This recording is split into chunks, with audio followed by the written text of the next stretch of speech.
नमस्कार। आज मंत्रिपरिषद में 30 एजेंडों पर निर्णय हुआ है। 30। सबसे पहले जो महत्वपूर्ण एजेंडे हैं इसमें 6 औद्योगिक क्षेत्र के बारे में निर्णय लिए गए हैं। इसमें 5 नए औद्योगिक क्षेत्र गठन का निर्णय लिया गया है और एक पुराना जो औद्योगिक क्षेत्र है उसका विकास का है।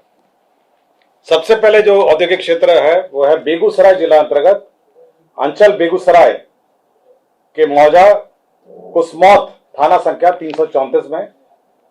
इसमें 991 एकड़ 991 एकड़ भूमि का अधिग्रहण करने का निर्णय लिया गया है और इसमें 3 अरब 51 करोड़ 59,76,345 रुपए का व्यय होगा। तो बेगूसराय में 991 एकड़ भूमि का नए औद्योगिक क्षेत्र के लिए अधिग्रहण किया जाएगा और इसमें 3 अरब 51 करोड़ 59,76,345 रुपए व्यय होंगे। पटना जिला अंतर्गत यह नया औद्योगिक क्षेत्र है। जिला अंतर्गत अंचल बख्तियारपुर के मौजा सैदपुर थाना नंबर 170। इसमें 500 एकड़ भूमि का आधारभूत संरचना विकास प्राधिकार के माध्यम से अधिग्रहण किया जाएगा। इसमें 2 अरब 19 करोड़ 34,84,930 रुपए व्यय होंगे। तो बख्तियारपुर अंचल में 500 एकड़ भूमि का अधिग्रहण होगा नए औद्योगिक क्षेत्र के लिए। सिवान जिला अंतर्गत अंचल मैरवा के अंतर्गत मौजा अटवा थाना नंबर 45। इसके अंतर्गत 167 एकड़ भूमि का अधिग्रहण होगा। इसके अंतर्गत रुपए 1 अरब 13 करोड़ 92,24,000 रुपए इसमें व्यय होंगे। 167 एकड़ भूमि इसमें का अधिग्रहण होगा। सहरसा जिला अंतर्गत अंचल कहरा मौजा बनगांव थाना नंबर 137। इसमें 420 एकड़ भूमि का अधिग्रहण होगा आधारभूत संरचना विकास प्राधिकार के माध्यम से और रुपए 88 करोड़ 1,13,847 रुपए इसमें व्यय होंगे। तो सहरसा जिला अंतर्गत अंचल कहरा मौजा बनगांव यहाँ पे नया औद्योगिक क्षेत्र बनेगा। मधेपुरा जिला अंतर्गत अंचल ग्वालपाड़ा के मौजा विश्वाड़ी में रकबा 143 एकड़ और अन्य भूमि सब मिला के 548 एकड़ कुल भूमि आधारभूत संरचना विकास प्राधिकार द्वारा अधिग्रहण किया जाएगा। इसके अंतर्गत 41 करोड़ 26 लाख 100 रुपए मात्र व्यय किए जाएंगे। ये मधेपुरा का नया औद्योगिक क्षेत्र होगा। वित्तीय वर्ष 2025-26 में अमृतसर कोलकाता और औद्योगिक कॉरिडोर परियोजना, ये पुरानी परियोजना है, ये डोबी के पास है। कहता है integrated manufacturing cluster IMC Dobby गया के भौगोलिक क्षेत्र विस्तार हेतु वन भूमि के समतुल्य रैयती एवं अनाबाद बिहार सरकार के सर्वेक्षित भूमि अंचल मोहनपुर के विभिन्न मौजा 700 एकड़ तथा अंचल फतेहपुर के विभिन्न मौजा में 600 एकड़ अर्थात कुल समेकित भूमि रकबा 1,300 एकड़ का आधारभूत संरचना विकास प्राधिकार के माध्यम से अधिग्रहण किया जाएगा। इसमें 4 अरब 16 करोड़ व्यय होंगे। उद्योग विभाग ने एक औद्योगिक इकाई को क्लियरेंस दिया है जिसमें मेसर्स मां प्रभावती टेक्सटाइल मिल्स यह polar fleece blanket cover bedsheet casement बनाएगा और इसमें कुल राशि जो है निवेश जो है 35 करोड़ 14,93,000 रुपए इसमें व्यय होंगे। तो ये नए औद्योगिक इकाई को क्लियरेंस मिला है। राज्य में एयरपोर्ट के विकास विस्तार के संबंध में मंत्रिपरिषद ने निर्णय लिया है जिसमें वीरपुर मुंगेर वाल्मीकि नगर मुजफ्फरपुर सहरसा एवं भागलपुर ग्रीनफील्ड हवाई अड्डों का ओएलएस सर्वे कराने का निर्णय लिया है। इसमें भारतीय विमानपत्तन airport authority of India limited India को 2 करोड़ 90,91,720 रुपए जीएसटी सहित भुगतान करने का निर्णय लिया है। तो मैं रिपोर्ट पढ़ देता हूं। वीरपुर मुंगेर वाल्मीकि नगर मुजफ्फरपुर सहरसा एवं भागलपुर ग्रीनफील्ड हवाई अड्डे का ओएलएस सर्वे का निर्णय लिया है। गया जी एयरपोर्ट का भी विस्तार का निर्णय लिया है। गया जी का जो रनवे है और साथ ही साथ उसका जो कैट 1 लाइट है उसको लगाने के लिए अतिरिक्त भूमि जो अधिग्रहण का निर्णय लिया है उसमें 18 एकड़ भूमि अतिरिक्त भू अर्जन करने का निर्णय लिया है जिसमें 137 करोड़ 17 लाख 16 हजार 16 रुपए मात्र व्यय होंगे। तो गया जी एयरपोर्ट का विस्तार का निर्णय लिया गया है। लोक नायक जयप्रकाश नारायण के नेतृत्व में दिनांक 18 मार्च 74 से 21 मार्च 77 तक की अवधि में हुए आंदोलन में मीसा और DIR के अधीन 1 माह से 6 माह एवं 6 माह से अधिक अवधि तक जेल में बंद रहे व्यक्तियों को JP समान पेंशन में बढ़ोतरी की गई है। इसमें जो पेंशन की बढ़ोतरी है 7,500 रुपए की जगह 15,000 रुपए भुगतान होंगे और 15,000 रुपए के स्थान पर 30,000 रुपए भुगतान होंगे।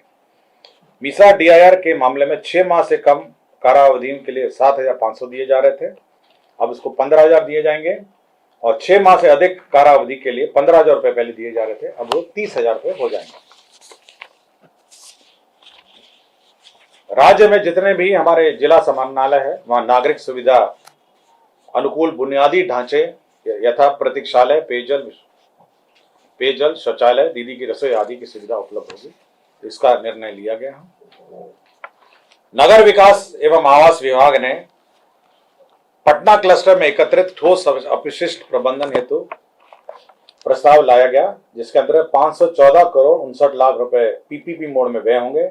इसमें 30% तक भारत सरकार जो PPP का VGF फंडिंग करेगी और उसके जो ज्यादा होगा तो बिहार सरकार को वहन करना पड़ेगा। इस परियोजना में 15 मेगावाट कचरे से विद्युत की आपूर्ति होगी, 100 TPD का बायो मिथिनेशन प्लांट होगा और 800 TPD का मटेरियल रिकवरी फैसिलिटी प्लांट होगा, 700 TPD का कंपोस्ट प्लांट होगा और 325 TPD का वैज्ञानिक लैंडफिल सुविधा लगाए जाएंगे। तो ये PPP मोड में पटना जो क्लस्टर है उसमें integrated solid waste management project का स्वीकृति दिया गया। राज्य में शिक्षा विभाग का प्रस्ताव थे, 2 प्रस्ताव थे। आपको याद होगा पिछले मंत्रिपरिषद में हम लोगों ने 9 से 12 क्लास के बच्चों को 1 अप्रैल से 31 जुलाई तक की अवधि में जो 75% उपस्थिति होगी उनको DBT का लाभ दिया जाएगा, जिसमें छात्रवृत्ति और यूनिफॉर्म का है। उसी प्रकार 1 से 8 कक्षा में जो छात्र होंगे उनको यही सुविधा दी जाएगी। ये 1 अप्रैल से 31 जुलाई तक जिनकी उपस्थिति 75% उपस्थिति होगी उनको DBT का लाभ दिया जाएगा। पशु एवं मत्स्य संसाधन विभाग में ये पशु अस्पतालों का निर्माण नाबार्ड में RIDF मद से करने का निर्णय लिया गया। इसमें 19 जिला स्तरीय संसाधन एवं प्रशिक्षण केंद्र का भवन निर्माण होगा, 2 अनुमंडलीय पशु चिकित्सालय भवन का निर्माण होगा और 4 प्रथम वर्गीय पशु चिकित्सालय भवनों का निर्माण होगा। इसके अंतर्गत 219 करोड़ 31 लाख 75 हजार व्यय होंगे। कृषि रोड मैप के अंतर्गत राज्य में किसानों को रियल टाइम में कृषि विभाग की योजनाओं का लाभ पहुंचाने, डिजिटल क्रॉप सर्वे के आधार पर मौसमवार, फसलवार आच्छादन, उत्पादन एवं उत्पादकता का पुनर्अनुमान, किसान आधारित सेवाओं के लिए नवाचार, प्रौद्योगिकियों का समावेश तथा कृषि संबंध क्षेत्रों के लिए डेटाबेस का एकत्रित करने के लिए एक नया डायरेक्टोरेट का गठन करने का निर्णय लिया गया है। कृषि विभाग के अधीन डिजिटल कृषि निदेशालय का गठन, एक नया निदेशालय का गठन किया जाएगा, डिजिटल कृषि निदेशालय। विज्ञान एवं प्रौद्योगिकी विभाग के अंतर्गत जिला गया में संचालित गया अभियंत्रण महाविद्यालय गया परिसर में वास्तुकला आर्किटेक्ट विभाग का भवन, अतिरिक्त 300 बेड का एक बालक छात्रावास, 200 बेड का बालिका छात्रावास निर्माण करने का निर्णय लिया गया। इसके अंतर्गत 62 करोड़ 7 लाख 44 हजार रुपए व्यय होंगे। पटना जिला अंतर्गत पुनपुन पिंडदान स्थल पर लक्ष्मण झूला के समतुल्य रेलवे पुल के बगल में पुनपुन नदी पर बचाव कार्य सहित केबल सस्पेंशन पुनः निर्माण कार्य किया जा रहा है। इसके अंतर्गत प्रथम पुनरीक्षित प्राकृत राशि की स्वीकृति दी गई। अब ये 82 करोड़ 99 लाख 48 हजार रुपए का होगा। पटना शहर अंतर्गत मीठापुर फ्लाईओवर से चिड़ियाटांड फ्लाईओवर वाया करबीघा जोड़ने हेतु फ्लाईओवर निर्माण का कार्य 292 करोड़ 74 लाख 4 हजार रुपए मात्र के अनुमानित लागत पर प्रथम पुनरीक्षित प्रशासनिक स्वीकृति दी गई।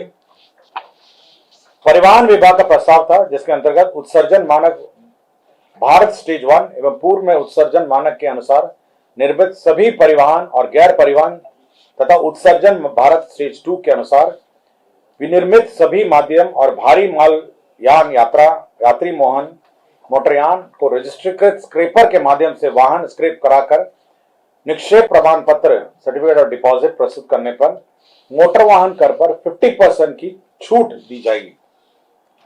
मतलब जो भारत स्टेज 1 और भारत स्टेज 2 के जो सभी माध्यम की गाड़ियां हैं, अगर आप स्क्रैपर के माध्यम से स्क्रैप करके सर्टिफिकेट डिपॉजिट करेंगे तो 50% रजिस्ट्रेशन में छूट दी जाएगी। भारत निर्वाचन आयोग द्वारा मतदान केंद्र पर जो राज्य स्तरीय पदाधिकारी हैं, बीएलओ एवं बीएलओ सुपरवाइजर, उनका मानदेय बढ़ा दिया गया है। न्यूनतम वार्षिक पारिश्रमिक में प्रति बीएलओ 10,000 को बढ़ाकर 14,000 कर दिया है और प्रति बीएलओ सुपरवाइजर का 15,000 से बढ़ाकर 18,000 कर दिया गया है। इसमें 90,712 बीएलओ कार्यरत हैं और 8,245 बीएलओ सुपरवाइजर कार्यरत हैं। इसमें 38,75,83,000 रुपए व्यय होंगे। वित्तीय वर्ष 2025-26 में राज्य स्कीम अंतर्गत बिहार कृषि विश्वविद्यालय सबौर को अपने स्थापना मद के लिए 258 करोड़ 60 लाख रुपए सहायक अनुदान के रूप में दिया जाएगा।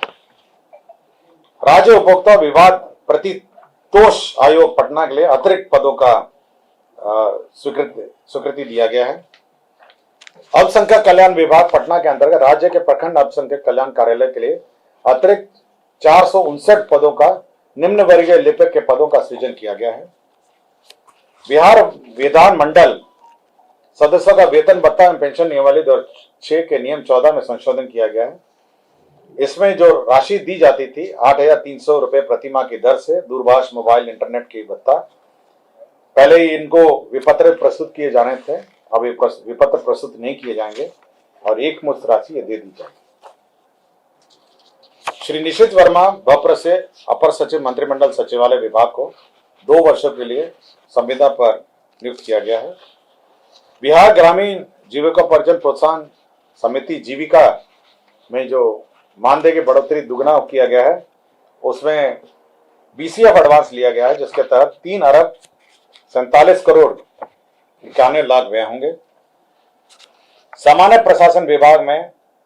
प्रशासन विभाग की अधिसूचना संख्या 2492 दिनांक 30/11/2005 द्वारा अधिसूचित बिहार वाहन चालक भर्ती एवं सेवा शर्त नियमावली 2005 को निरसित करते हुए बिहार वाहन चालक भर्ती एवं सेवा शर्त नियमावली 2025 को अधिसूचित किया गया है।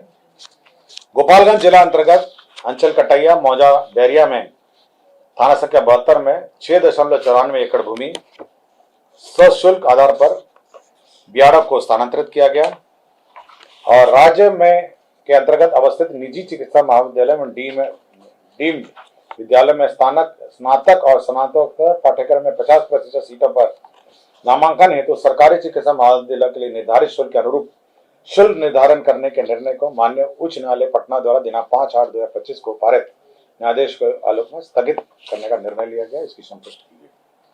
धन्यवाद। कुल 30 एजेंडा पे निर्णय हुए हैं।